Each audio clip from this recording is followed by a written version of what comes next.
The dawn over Anatolia did not rise gently. It crawled in like a living beast, dragging with it waves of choking dust that clung to skin, armor, and breath alike. Beneath that suffocating haze marched 10,000 men, gaunt, blistered, hollow-eyed. They were the ragged remains of a force that had once been nearly 100,000 strong. Now they trudged forward like ghosts, driven not by hope, but by the grim certainty that stopping meant death. Behind them lurked starvation and disease. Around them circled Turkish horsemen like vultures, loosing arrows that hissed through the air without warning. And ahead, looming out of the desert glare, rose the one obstacle they could not outmarch: the fortified city of Iconium, a stone gatekeeper standing between them and the Holy Land. Every commander alive would have chosen any other path, yet Frederick Barbarossa, Europe's Iron Emperor, had led his men straight into this furnace of death. To understand why, we must step back 3 brutal weeks. It was May of 1190, in the opening storms of the Third Crusade. Richard the Lionheart and Philip Augustus had wisely taken fleets across the Mediterranean. Barbarossa, however, chose the land route through the heart of Turkish power. It was the decision of a man who feared nothing, not the desert, not the heat, not the enemy. At 68 years old, Barbarossa was already a myth. For 4 decades, he had carved his name into European history through war and iron will. Yet the enemy now waiting for him was no ordinary foe. Sultan Kilij Arslan II, the Lion Sword, had ruled Anatolia for 20 years with an army trained for speed, precision, and terror. His cavalry archers struck with lightning-fast brutality, then melted into the horizon before a counterattack could form. No Western army had ever crossed his territory and lived to brag about it. But Barbarossa was no ordinary Western commander. Where others saw chaos, he studied patterns. Where others saw invincible speed, he saw predictable habits. And where others saw a desert empire too vast and too deadly to challenge, he saw a single fatal flaw: overconfidence. The old emperor knew that the moment an enemy believes he cannot lose is the exact moment he can be destroyed. And in the furnace of Anatolia, Barbarossa was about to prove it. The road to Iconium became a graveyard long before the fighting ever began. What had started as a proud host of nearly 100,000 crusaders was now a straggling procession of barely 15,000 half-alive men. They limped across the blistering Anatolian plains like survivors of some ancient curse armor baking their flesh, lips cracked from thirst, eyes hollow with exhaustion. Every step forward felt stolen from death. Disease ate through their camps like wildfire. Men woke feverish and died before noon. Others slipped away into the night, choosing desertion over another hour under the merciless sun. And always, like shadows with teeth, the Turkish horsemen circled them. They poisoned wells the crusaders desperately needed. They burned food stores the moment they were found. Arrows flew from unseen ridges, killing men who never even glimpsed the archer. At night, raiders tore through the tents, sowing terror before vanishing into darkness. Horses, those towering war beasts, worth more than a village, collapsed in their own sweat, legs buckling beneath the weight of armor. Some crusaders wept openly as they slit the throats of dying mounts, unable to watch them suffer in the heat. It was a nightmare without pause, and Barbarossa's commanders begged him to turn back. Noblemen argued that to continue was suicide. Bishops clasped their hands in prayer, pleading for a miracle, insisting that no mortal strength could push the army further. But Barbarossa wasn't looking for miracles. He was looking for patterns. At 68, the old emperor's mind was sharper than any sword in the camp. Day after day, he watched the Seljuk attacks not for their brutality, but for their predictability. They always fought the same way: ride close, shoot arrows, retreat, vanish, strike again. They refused close combat. They avoided heavy cavalry. They sought to break morale long before they broke bodies. It had worked for decades. It had crushed every Western army that dared enter these lands. But the Seljuks had misjudged the world that was rising beyond their deserts. Western warfare had changed. Knights were no longer reckless nobles charging alone, they were trained shock units, moving in coordinated blocks of steel and muscle. The Turks believed they were wearing down a doomed, dying force. They never imagined that the Crusaders were studying them, preparing for the moment the hunters would become the hunted. Iconium was not merely a city, it was a statement.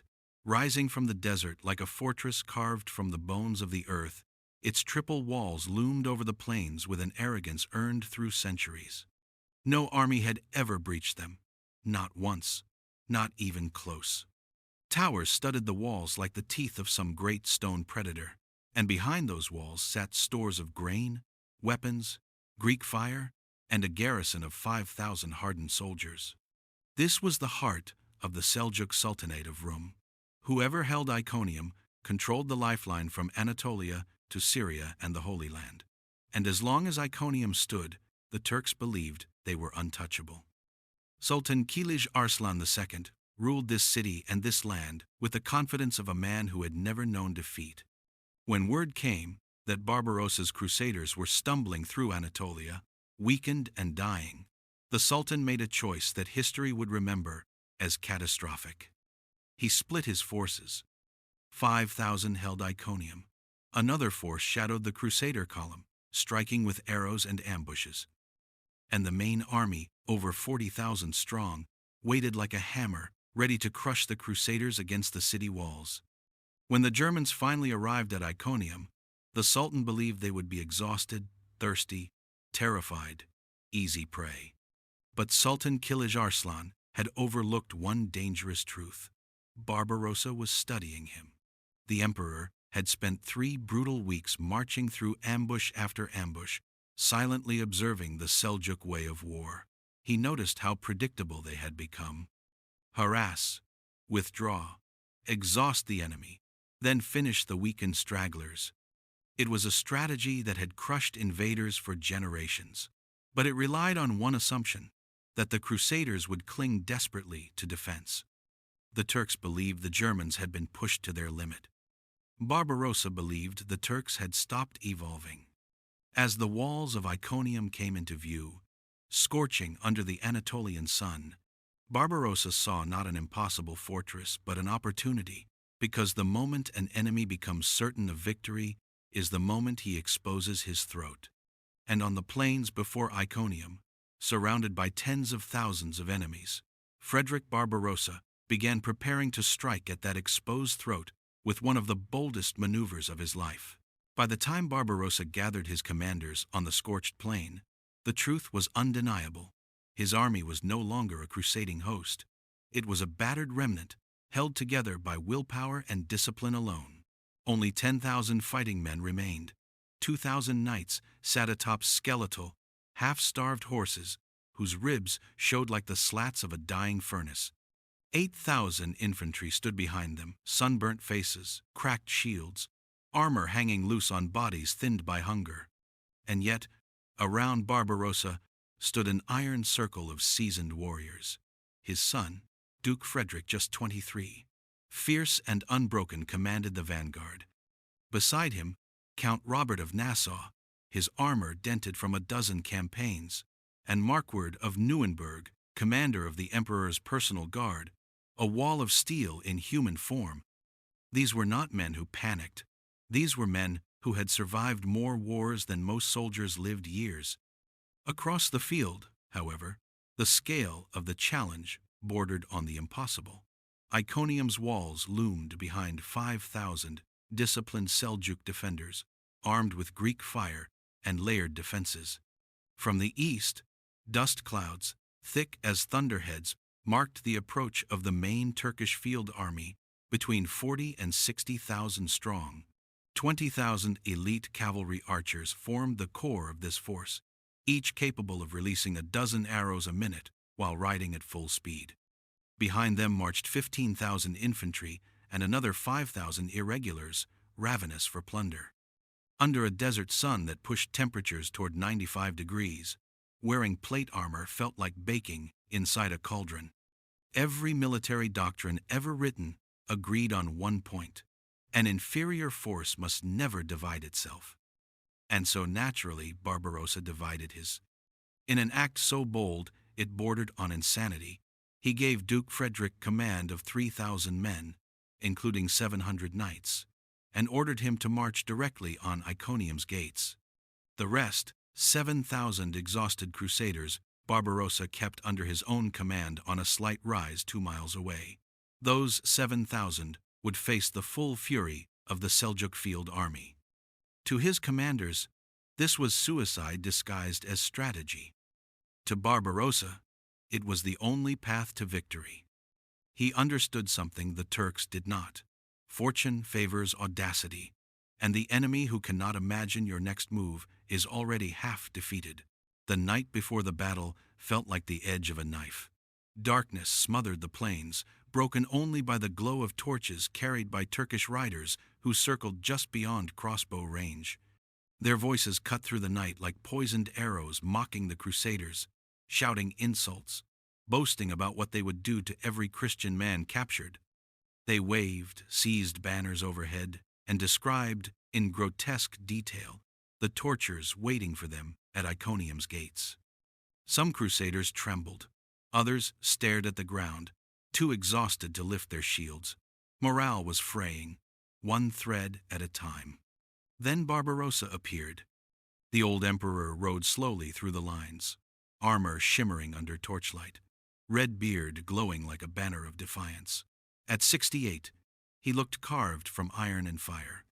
Men who had been on the brink of collapse straightened as he passed. His voice, calm and steady, carried through the ranks. Tomorrow, we remind them why their grandfathers feared the Iron Men of the West.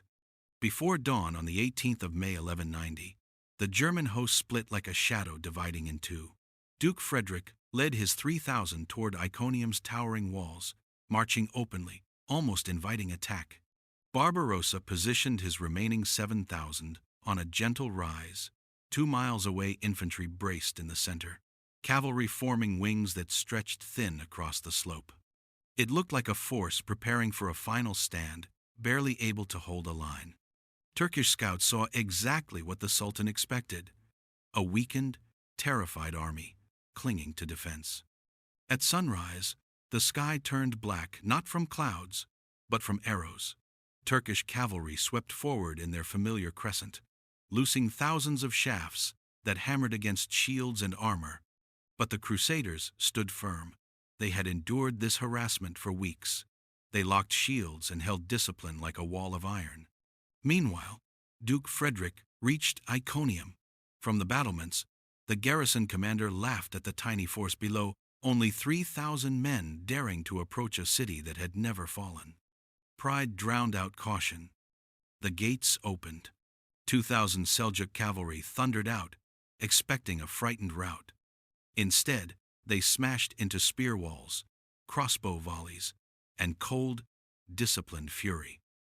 And as those gates remained open, unguarded, exposed, the invisible noose Barbarossa had planned began to tighten. The battlefield before Iconium shook beneath the thunder of hooves. Turkish cavalry archers swept in like waves of steel and fire, riding close, releasing arrows in rapid storms, then wheeling back into dust clouds before the Crusaders could answer. The German line bent like a board under too much weight. Gaps opened, shields splintered. Men staggered under the relentless hammering from every direction. And still, the Turks kept coming. The full Seljuk host arrived in a rolling tide of dust. Drums boomed across the plain like the heartbeat of a war god. War cries rose in shrill crescendos. Atop a low ridge, Sultan Kilij Arslan II sat beneath a brilliant green banner inscribed with Quranic verses, watching with calm expectation. Everything unfolding below him matched every victory his people had won for generations. Until the first whisper of disaster reached him. Scouts rode in shouting that Duke Frederick had smashed into the garrison outside Iconium and that the city gates were still open. Worse, Crusader infantry were already advancing toward the entrance. The Sultan suddenly found himself facing a deadly choice: rescue his capital or finish the Germans now. Certain of his numbers, certain of his superiority, certain of victory, he chose to crush Barbarossa first. He had no idea he had just stepped into the jaws of a trap. For 3 brutal weeks, Barbarossa had been hiding one final weapon, a secret corps of 500 Imperial Guard knights. These were not the exhausted skeletons of the main host.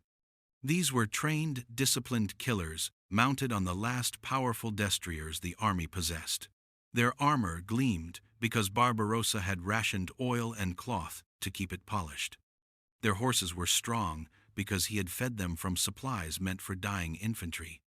And they had trained for years in one formation the Turks had never faced at full strength, the iron wedge. As Turkish cavalry pressed closer, smelling what they believed was collapse, Barbarossa lifted his arm. Trumpets screamed. The Crusader infantry split apart as if pulled by invisible chains, and from the opening emerged 500 knights locked in a triangular spearhead steel, muscle, and unstoppable momentum. They began to move downhill, slow at first, then faster still, until the earth itself seemed to tremble beneath the coming avalanche of iron. The iron wedge did not simply charge, it descended like a judgment. At its very tip rode a veteran noble, face steel-hard, lance leveled, with rank upon rank of armored knights locked behind him like the plates of a monstrous beast. Their armor shone under the fierce sun, their destriers thundered forward, hooves beating a rhythm of doom. Behind them surged another, 1,500 knights, exhausted, battered, but still unstoppable. Together, they formed a double wave of iron and raw fury. The Turks had crowded too close. Their own aggression had boxed them in, tightening them into a packed mass with no room to maneuver. Some tried to wheel their horses away. Others lifted bows that suddenly had no space to draw. None of it mattered. A wall of iron was bearing down on them. The first impact was catastrophic. Lances splintered through shields, armor, and bone. War horses slammed into lighter Turkish mounts, flipping riders like broken dolls. The Sultan's elite guards, desperate and disciplined, threw up a spear wall, but the iron wedge smashed through them as easily as a boulder through branches. They held for seconds, only seconds, and then they were gone. The Turkish center buckled. Panic rippled outward like fire in dry grass.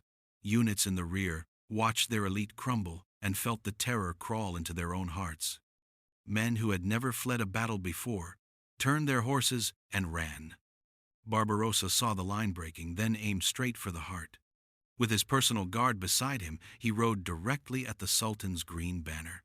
Seljuk standard-bearers fought like men possessed. But once the banner fell and vanished beneath Crusader hooves, something inside the Turkish army shattered. A cry rose across the field. "God has abandoned us!" And the entire force dissolved. Sultan Kilij Arslan fled. The army he left behind was already dying. Meanwhile, at Iconium's gates, Duke Frederick's 700 knights smashed into the 2,000 garrison cavalry, who were still struggling to form up. Inside the city, Crusader infantry forced themselves through half-closed gates. Narrow streets turned into slaughter corridors. Civilians ran screaming as fires spread and soldiers hacked at each other in choking smoke. Then disaster completed itself. Fleeing Turkish soldiers from the battlefield crashed into Iconium's outskirts, only to meet German steel pouring out of the gates. Crushed between Barbarossa's men and Frederick's, thousands had nowhere to run. What followed was not a battle. It was an execution. Bodies stacked like walls, dust mixed with blood into crimson mud, and an army once feared across Anatolia ended in a single, savage afternoon.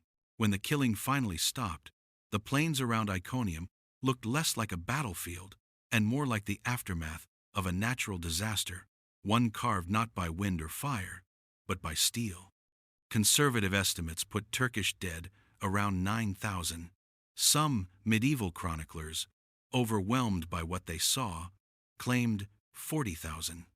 Modern historians place the number somewhere between 15 and 20,000, all fallen within 6 furious hours. In comparison, Crusader losses were shockingly light, fewer than 500 dead, a ratio so lopsided that even hardened soldiers struggled to grasp the scale of what they had done. Inside Iconium, victory transformed instantly into a frenzy of plunder. Warehouses packed with grain, weapons, coins, silks, and spices were torn open and emptied.